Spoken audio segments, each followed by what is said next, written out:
嚟到第二條呢一度 Part A 咧，首先就會有81h 嘅4次方再減翻16，咁同咧就留意翻啦。今次呢一度咧就會係有兩個 term 啦，咁所以兩個 term 基本上除咗抽 common factor 之外咧，都會係用緊呢個 a square 減 b square 啦。咁所以81h 嘅4次方咧，同學就可以將佢睇作為 9h 嘅 square 啦，以及呢個16咧就為4嘅 square。咁所以變相我哋喺呢度咧就會係 a square 再減翻 b square， 咁因此咧我哋就會有呢個 9h square 加4再乘翻 9h square 再減4。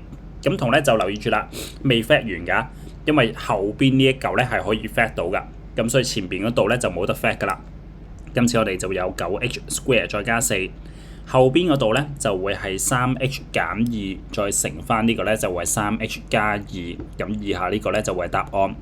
咁同一時間咧喺呢條題目亦都可以講解翻俾同學聽，其實我哋最初呢一個嘅 polynomial 咧係一個 degree 4嘅 polynomial 嚟㗎，因為呢度咧就會 h 嘅4次方，咁我哋 factorize 咗佢咧就可以將佢拆做細 degree polynomial 乘埋一齊，就即係話第一個 polynomial 咧今次就會 degree 2。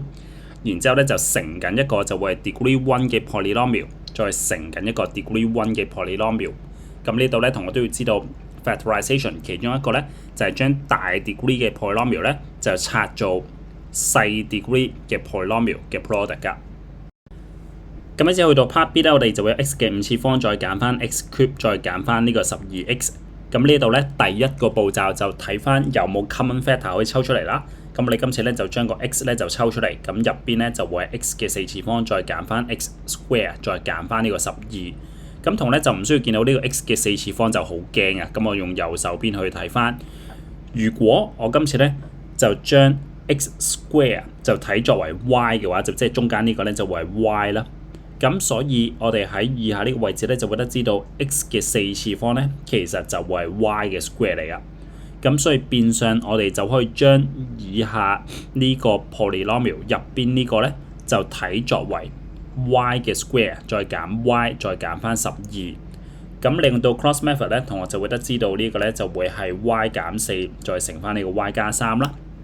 咁因此我哋而家咧就可以睇翻題目呢一度，今次咧我哋就會有 x 啦，再乘翻嗱，留意住啊，我哋而家咧個 y 係 x square 嚟㗎，咁所以呢一度咧就可以寫作為 x square 減4再乘翻呢個咧就會 x square 加3。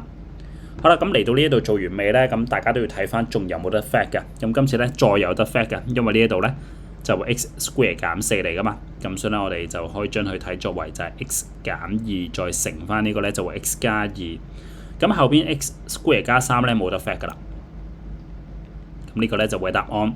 咁再嚟多次啦，咁就即係話本身題目呢一度咧就會一個 degree 5嘅 polynomial， 就將佢睇作為首先 x 咧就係 degree 1啦，再乘翻呢個 x 減2咧都係 degree 1，x 加2都係 degree 1，x square 加3咧就係一個 degree 2嘅 polynomial。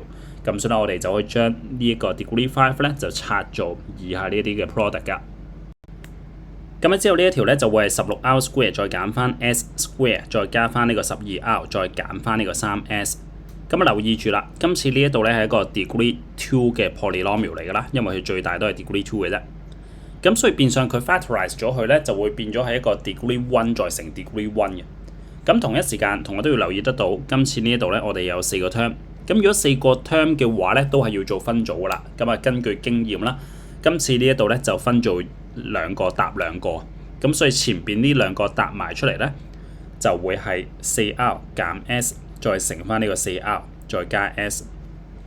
咁後邊呢2個做一個 factorization 咧就抽 common factor， 今次係抽咗個正3出嚟，咁所以咧我哋就會有加3，然之後咧就會 4r 減 s。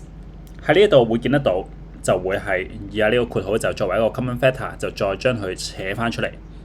咁留意住啦，扯翻出嚟嘅時候咧，剩低係呢嚿嘢嘛。咁所以我都幾建議同學咧就加翻個中括號先嘅。咁然之後咧，我哋就會有呢個 4r 加 s， 然之後咧就再加3。因為如果同學唔咁樣寫多啲中括號咧，一開始如果跳得太快嘅話，好容易會學壞手勢，因為最緊要其實都係會唔會錯啲正負號嘛。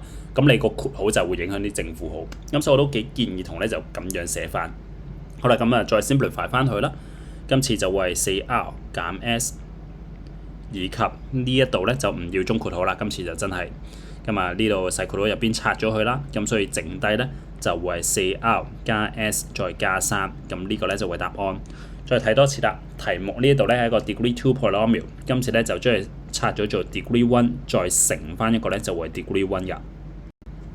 去到 part D 呢一度咧，今次就會有 4x square 再減翻 12xy 再加翻呢個舊 y 嘅 square， 然之後就再減翻成個 x 減1嘅 square 啦。咁留意住啦，今次咧就要睇得到前邊呢三個咧就 group 埋一齊。咁前邊呢三個 group 埋咗一齊咧，其實佢係2x 減 3y 嘅 perfect square 嚟㗎，再減翻呢個咧就會係 x 減1嘅 square 啦。咁所以喺呢度咧，同我又再一次見到，今次咧就會 a square 減 b square 嘅 format。咁所以我哋咧就會有呢個 2x 減 3y， 然之後就再減呢個 x 減1，再乘翻呢個咧就會係 2x 減 3y， 再加翻呢個 x 減1。咁同樣地啦。如果同學自己做而做錯咗啲正負號嘅話咧，咁就必定要加翻啲中括號。咁呢度咧方便啲同學，咁我就再加埋啲顏色。其實呢度咧就會 a square 再減 b square， 咁就會 a 減 b 再乘翻呢個咧就會 a 加 b 啊。好啦，咁跟住咧我哋就喺中括號入邊嗰啲細括號咧，我哋就拆翻啦。咁所以第一個咧就會係 2x 減 3y。再減 x 加1，第二個咧就會係 2x 減 3y 加 x 減1，咁所以 simplify 咗佢咧，就會我哋呢個 2x 減 x 去減走咗佢啦，咁所以我哋就會有 x 減 3y 再加1，第二個咧就會係 3x 減 3y 再減1，以下呢個咧就會答案。